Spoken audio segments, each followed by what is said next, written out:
전남을 가장 잘 아는 뉴스, 헬로티비 뉴스 전남입니다.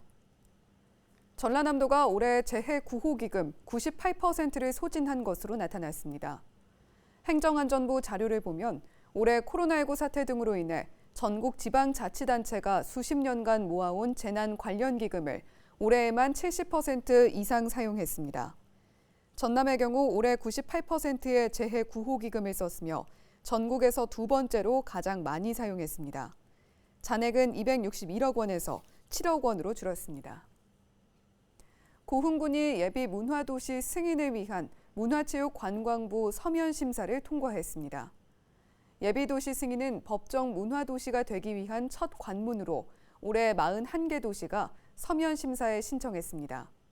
그 결과 고흥군이 25개 현장 검토 대상지 가운데 한 곳으로 선정됐으며 이르면 이달 말에 현장 실사가 진행될 예정입니다. 한편 고흥군은 군민들이 주체가 돼 모템이라는 이름으로 문화도시 조성에 박차를 가하고 있습니다. 코로나19 발생 이후 전남 지역에서 허위 사실을 유포한 혐의로 9명이 검거된 것으로 나타났습니다. 경찰청 자료를 보면 코로나19와 관련해 허위 사실을 유포한 혐의로 전국에서 187명이 검거됐습니다. 이 가운데 경기도가 32명으로 가장 많았고 강원 23명, 서울 22명 등입니다. 전남은 9명이 검거됐으며 광주에서도 1명이 허위사실 유포로 경찰에 붙잡혔습니다. 목포시가 지역의 주요 현안과 역점 사업의 투명성을 높이기 위해 국민신청 실명제를 운영합니다. 목포시는 오는 31일까지 현안 사업과 알고 싶은 정책을 시민들이 신청하면 사업의 개요와 추진 현황, 담당 공무원의 실명까지 모두 투명하게 공개하기로 했습니다. 신청 가능한 사업은 주요 시정 현안과 10억 원 넘게 예산이 투입되는 사업, 1억 원 이상 연구 용역 사업입니다. 희망자는 목포시청 홈페이지에서 서식을 내려받아 작성한 뒤 이메일로 제출하면 됩니다. 최근 3년 동안 전남 지역 교원 성비위 건수가 26건에 달하는 것으로 나타났습니다. 교육부 자료를 보면 2017년부터 지난 6월까지 전국의 초중등교원 633명이 성매매와 성추행, 성폭행, 성희롱 등의 성비위로 징계를 받았습니다. 같은 기간 전남 지역은 2017년 10건, 2018년 4건, 2019년 9건, 올해 6월 현재 3건 등 26건의 징계를 받았습니다. 피해자 유형을 보면 학생 피해가 많은 부분을 차지했고 일반인이 그 다음을 이었습니다. 신안군 흑산도 인근을 지나던 어선에서 불이 나는 사고가 발생했습니다. 6일 새벽 2시 50분쯤 신안군 흑산도 북쪽 26km 해상에서 86톤급 어선에서 불이 나 목포 해경이 선원 5명을 포함해 13명을 모두 구조했다고 밝혔습니다. 화상을 입은 선원 3명 등 환자 8명은 목포에 있는 대형 병원으로 이송됐습니다. 해경은 정확한 화재 원인 등을 조사할 예정입니다. 전라남도가 임신부의 건강한 출산을 돕기 위한 건강관리비를 지원합니다. 제2차 긴급 민생지원 대책으로 추진하며 지원 대상은 전남에 주민등록을 둔 임신부 8,500여 명입니다.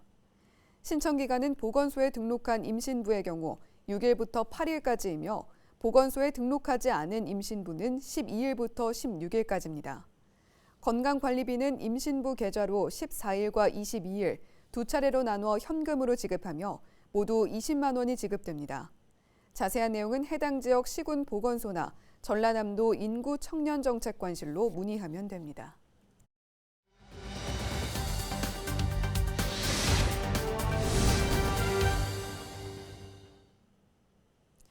앞서 전해드린 것처럼 전라남도가 전염병 취약계층인 임신부를 돕기 위해서 건강관리비를 지원하는데요.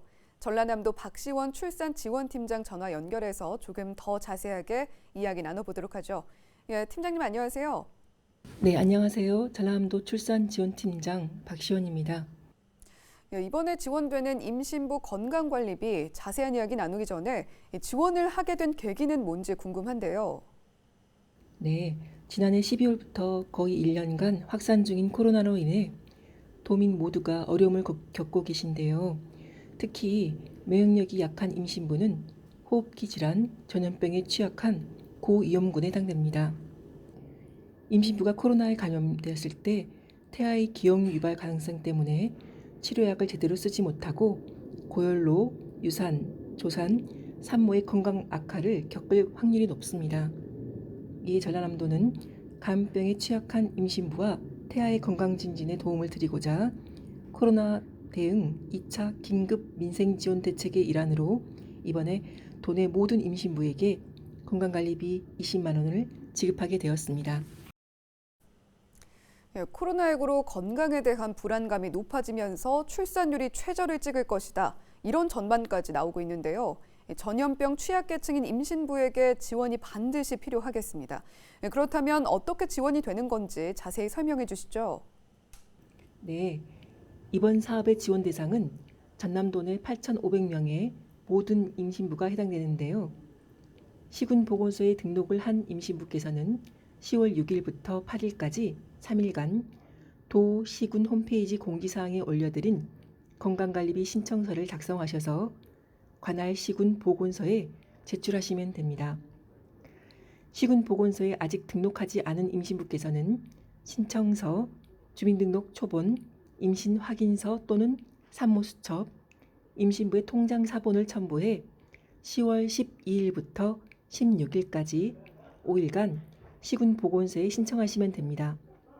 신청 방법은 주민등록지 시군 보건소를 방문하거나 등기 우편, 이메일, 시군 홈페이지를 통한 온라인 접수도 가능합니다.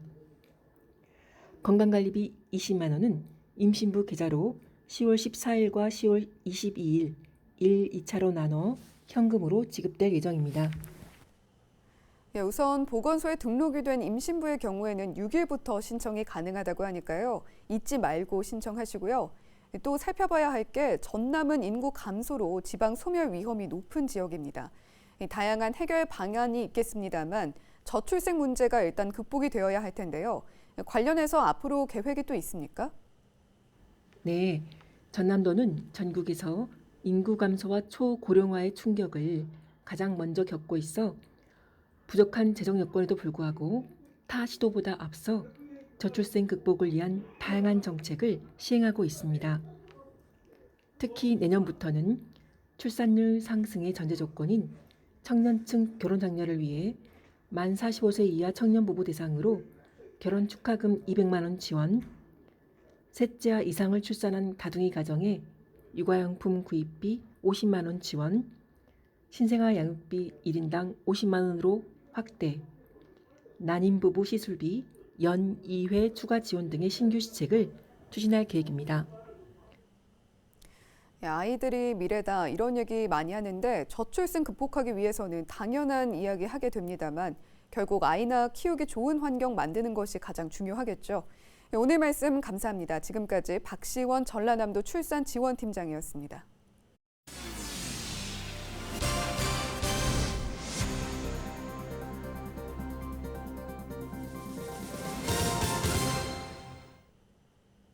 전라남도가 진행하는 청년 마을로 프로젝트 운영 결과 75%가 정규직으로 전환될 예정인 것으로 나타났습니다. 전라남도는 512개 마을 사업장에서 952명이 근무하고 있으며 이 가운데 2년 근로계약이 종료될 청년 174명과 사업주를 대상으로 조사한 결과 137명이 정규직으로 전환될 예정이라고 밝혔습니다. 청년 마을로 프로젝트는 마을 기업과 청년 근로자가 2년 근로계약을 하고 인건비로 매달 230만 원과 4대 보험료, 직무 역량 강화 교육비를 지원받고 사업장은 시제품 제작 지원과 온라인 홍보 등을 지원받는 사업입니다. 진도군이 정부의 한국판 뉴딜 정책에 발맞춰 그린 뉴딜 플라워 프로젝트를 추진하고 있습니다. 진도군은 올해 말까지 사업비 2억 2천만 원을 들여 진도읍 주요 시가지에 사계절 꽃 피는 공원을 조성할 계획입니다. 세부 사업으로 도심 속 꽃밭, 아리랑 사거리 가로수 조성, 교량 난간 화분 설치가 추진될 예정입니다. 배달앱을 통해 주문한 음식에서 이물질이 나온 신고 건수가 지난 1년 동안 1,600여 건에 이르는 것으로 나타났습니다.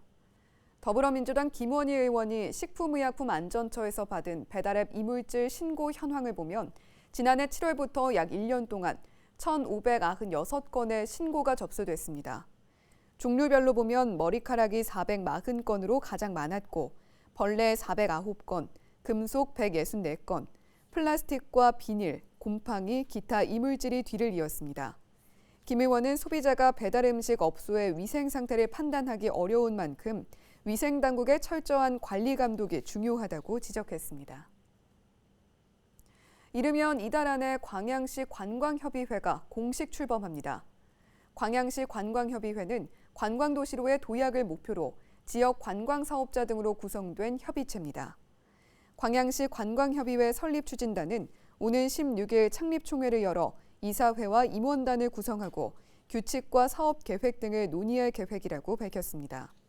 이후 10월 말까지 설립 허가 등 필요한 절차를 마무리한 뒤 내년 1월부터 본격적으로 사업을 추진할 예정입니다.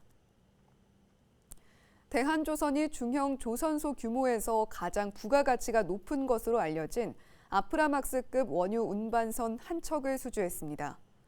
대한조선은 유럽 선사에서 수주한 원유 운반선 한 척에 대한 수주 계약을 체결하고 조만간 건조 과정을 거쳐 오는 2022년 3월에 인도할 예정입니다.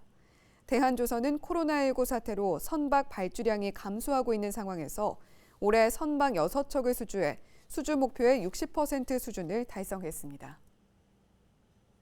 2021학년도 목포대학교 수시 모집 경쟁률이 4.82대 1을 기록했습니다. 목포대는 지난달 23일부터 6일 동안 수시 모집 원서를 받은 결과 1,386명 모집에 6,679명이 지원했다고 밝혔습니다.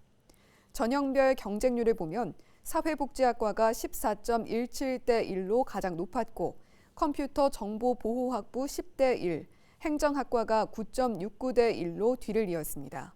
목포대는 급격한 학령 인구 감소에도 전남 지역 국립대 가운데 가장 높은 경쟁률을 보여 의미가 크다고 설명했습니다. 목포시가 청사 방문객들의 편의를 위해 080 안심전화 출입관리 서비스를 운영합니다. 목포시는 방문객이 자신의 휴대전화로 지정된 전화번호에 전화를 걸면 청사 방문이 가능하도록 절차를 간소화했습니다. 발신자의 전화번호와 통화 기록은 전산 서버에 남게 되고 4주 동안 보관된 뒤 자동으로 폐기됩니다. 080 안심전화 출입관리는 목포시청과 목포시의회, 보건소, 각 사업소, 동사무소 23곳을 출입하는 데 활용됩니다. 각 부서별 전화번호는 청사 정문에 설치된 안내문을 참고하면 됩니다.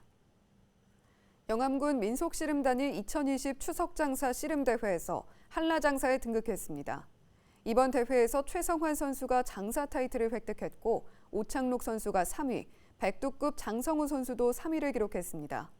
영암군 민속씨름단은 지난 2017년 창단 이후 장사 24회, 전국체전 금메달 2개를 획득했습니다. 우리 지역 날씨 정보입니다. 쌀쌀해진 날씨에 옷차림이 두꺼워졌습니다. 수요일에도 일교차가 큰 가운데 구름이 많겠는데요. 아침에는 12도, 한낮에는 22도 나타내겠습니다. 미세먼지 농도는 좋음 수준 예상됩니다. 주간 날씨입니다. 당분간은 일교차가 크고 아침 저녁으로 서늘하겠습니다. 비 소식 없이 맑거나 구름 지나는 날씨가 이어지겠지만 체감 온도가 낮은 만큼 감기 걸리지 않도록 조심하셔야겠습니다. 우리 지역 바다 날씨입니다. 서해와 남해 모두 맑겠고 물결은 최고 1m까지 일겠습니다.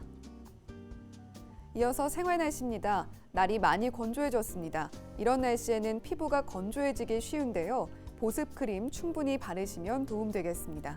날씨 정보였습니다. 학생들의 모범이 되어야 할 교원들 중 지난 3년 동안 성비위 사건으로 징계를 받은 사람이 600명이 넘는다고 하죠. 학생 피해가 가장 많다고 하는데 아이들이 안고 갈 마음의 짐은 평생일 것 같아서 징계라는 단어의 무게가 한없이 가볍게 느껴지기도 합니다. 헬로티비 뉴스 전남 마칩니다. 시청해주신 여러분 고맙습니다.